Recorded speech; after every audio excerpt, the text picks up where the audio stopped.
Ang nakakatakot na hula ni Windra Fortune sa gobyerno ng Pilipinas. Nakakakilabot na hula na naman ang ibinahagi ni Windra Fortune o Ate Windra tungkol sa ating gobyerno sa Pilipinas. Ang hula niyang ito ay noong Agosto 2025, ang iba ay nagkatotoo na daw at ang iba ay mangyayari pa lang daw. Ayon sa kanyang mga baraha, isang malaking pagsabog ng katotohanan ang mangyayari, mga katiwalian, pagkakalantad ng mga opisyal at mga taong lalaban para sa bayan.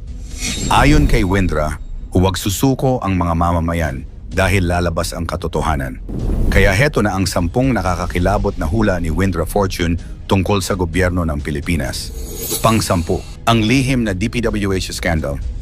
Ayon kay Windra, may isang taong malapit sa DPWH na sangkot sa malaking anomalya sa pera. Sabi niya, ang dami ng ipinamudmod, ipinamigay, at ito raw ay mabubuko sa harap ng publiko. Kasama umano rito ang isang babae at isang lalaki at magiging simula ng pelikulang Sarsuela ng katiwalian sa gobyerno. Mabubunyag kung saan talaga napunta ang pondo ng bayan. Pang-siyam, malapit sa presidente. Isiniwalat din ni Windra na ang taong ito ay malapit mismo sa Pangulo at sa asawa ng Pangulo. Ito raw ang dahilan kung bakit mas lalong lalaki ang iskandalo. Sabi ni Windra, mabubuko kung sino ang tunay na may hawak ng kaban ng bayan. Ang katotohanan ito raw ay magiging malaking kahihiyan sa kasalukuyang administrasyon. Pang-walo, ang 6 na nakikinabang sa kaban ng yaman. Sabi niya, iilan lang daw ang tunay na nakikinabang sa yaman ng bansa, 1, 2, 3, hanggang 6 na tao. Sila raw ang may control sa kaban ng bayan. Ngunit may 5 matitibay na Pilipinong mapagmahal sa bayan ang bubuo ng isang panukala para maibunyag ang katotohanan. Ito raw ang simula ng pagbangon ng Pilipinas. Pang-7, ang abogadong nanganganib. May isa raw abogadong lalaki na gustong ilantad ang katotohanan. Ngunit babala ni Windra, may nagtatangka sa kanyang buhay. Ang taong ito raw ay dapat ipanalangin at ingatan dahil siya ang magiging susi ng katotohanan laban sa katiwalian. Pang-6, pagkagising ng bayan. Sabi ni Windra, nagigising na po ang mga tulog. Marami raw Pilipinong mamumulat at makikibaka upang ilantad ang mga irregularidad sa gobyerno. Marami ang maglalakas loob na tumestigo laban sa mga makapangyarihan. Pang-5, panawagan para kay Duterte.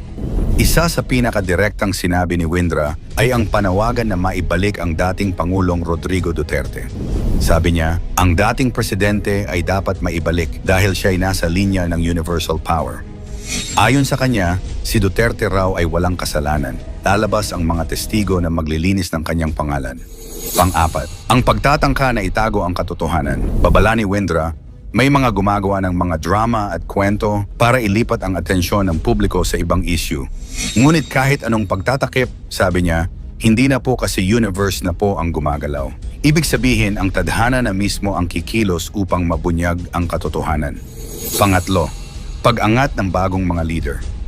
Hula ni Windra, may magsusulputang mga bagong senador at congressman na tunay na makabayan.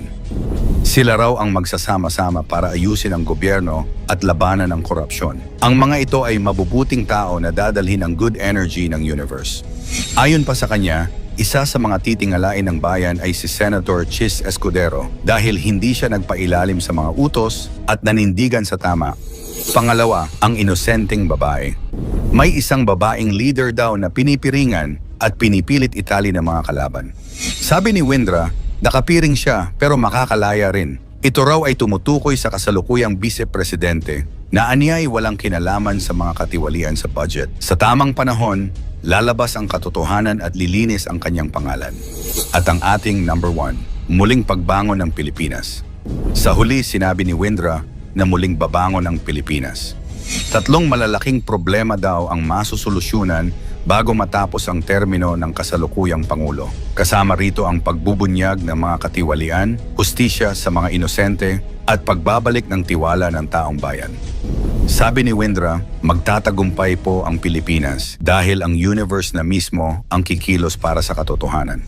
Mangyari man o hindi ang mga hulang ito sa politika sa Pilipinas, lagi nating tandaan, sa Diyos lamang tayo magtiwala, hindi sa mga manghuhula. Ang nakakatakot at nakakakilabot na hula ni Jovi Vargas, isang kilalang manghuhula na may matinding mga pahayag tungkol sa politika at hinaharap ng bansa. Ang 10 Political at Environmental Predictions ni Vargas Part 2. Pang-10, ang pagbagsak ng ilang eroplano. Isa sa mga prediction ni Vargas ay ang pagbagsak ng 5 maliliit na eroplano sa loob ng taon.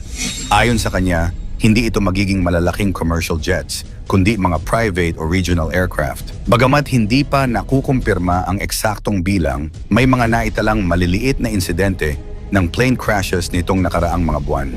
Ang prediction na ito ay nagpakita kung gaano kahalaga ang aviation safety at kung paano minsan ang maliliit na pangyayari ay nagiging headline lalo na kung ito'y nahulaan na.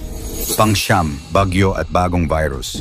Ayon kay Vargas, darating ang matitinding bagyo at isang bagong virus ang lilitaw, ngunit hindi na mauuwi sa lockdowns tulad noong panahon ng COVID. Sa halip, magiging usapin daw ang mga bakuna at proteksyon.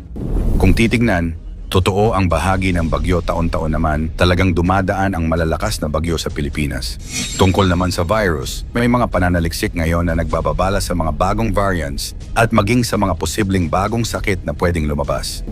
Hindi pa eksaktong nangyayari ang lahat ng sinabi, pero masasabi nating may bahaging tumatama ang hula na ito. Pang-8, mga usaping politikal na mas lalong iinit. Sabi ni Vargas, lalong magiging mainit ang politika lalo na't papalapit ang halalan sa 2028. Makikita raw natin ang kaliwat kanang batuhan ng issue at ang paglakas ng mga paksyon. Hindi man eksaktong hula na may petsa, pero nakikita na natin ang senyales. Lumalakas ang mga alyansa at dumarami ang mga pasaring sa gobyerno at oposisyon. Pang-7, pagkakawatak-watak ng mga alyansa. Isa pa sa mga hula ni Vargas ay ang pagkasira ng ilang political alliances. Mga dating magkaalyado, bigla na lang daw maghihiwalay at magsisimulang magsalita laban sa isa't isa. At kung titingnan natin ngayon, may mga balitang kumakalat ng pagkakabaha-bahagi sa malalaking pamilya sa politika. Pang-6, paglalaban ng impluwensya sa Senado. Hula rin niya ang mas matinding paligsahan ng impluwensya sa Senado. Ang bawat grupo gagamit ng lahat ng paraan upang makuha ang pwesto at liderato. At dito na pumapasok ang isa sa pinakatampok na hula niya na napatunayang totoo. Pang-5, pag-angat ni Tito Sotto bilang Senate President. Bago pa man mangyari, sinabi ni Vargas na muling uupo si Tito Sotto bilang Senate President. At ngayon, ilang buwan lang ang lumipas, nangyari na nga ito. Isang malinaw na halimbawa na ang ilan sa kanyang mga prediksyon ay talagang nagkakatotoo. Pang-4, mga usaping pandaigdig na may epekto sa Pilipinas.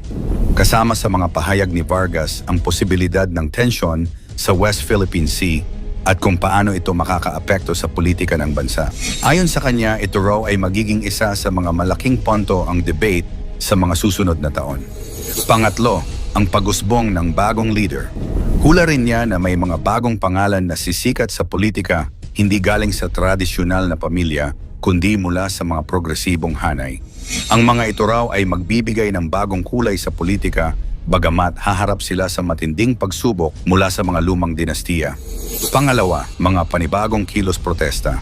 Sabi ni Vargas, hindi maiiwasan ang malalaking kilos protesta, lalo na kapag dumami ang isyu ng bayan. Mga sektor ng kabataan, manggagawa, at simbahan ay muling magigising at lalaban para sa kanilang paninindigan. Ang senyales nito ay nakikita na natin ngayon sa iba't ibang rally at pagtitipon. At ang ating number 1, ang malaking pagkakawatak ng bansa sa politika.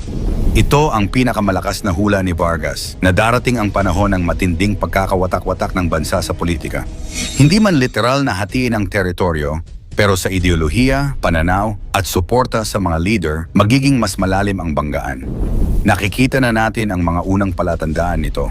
Mula sa sagupaan ng mga partido, bangayan sa social media, at patuloy na pag-init ng halalan. Kung mangyayari nga ito, magiging isa sa pinakamalaking pagsubok ng ating bayan. Tandaan natin, mangyari man o hindi ang mga hula sa kataas-taasang Diyos lamang tayo magtiwala, hindi sa manghuhula. Ano ang masasabi mo sa mga hulang ito? Magkatotoo kaya ang mga predicsyong ito? O pananakot lamang? I-komento mo naman sa ibaba, i-like ang video, i-share mo na rin sa iba. Salamat at God bless.